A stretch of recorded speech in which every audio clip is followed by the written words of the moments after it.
ఈ లోకపరమైన విషయాల కోసం చాలామంది భక్తి చేస్తారు. భక్తి ఎందుకు చేస్తారో తెలుసా? దేవుని మందిరానికి వెళ్ళకపోతే జ్వరం వచ్చిద్దేమో, దానికి కూడా భక్తి చేస్తారు. దేవుని మందిరానికి వెళ్ళకపోతే పరీక్షలో తప్పుతామేమో, దానికి కూడా భక్తి చేస్తారు. కానీ భక్తి దేనికోసం చేయాలో తెలుసా?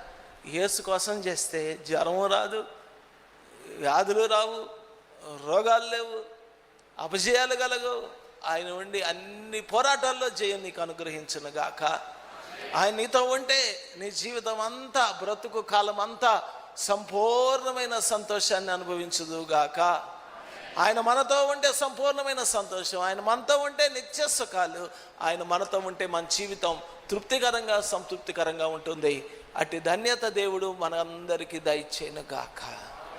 ఈ మాటలు మనందరి జీవితాల్లో బ్రతుకు దినములన్నిటా నెరవేర్చబడును గాక.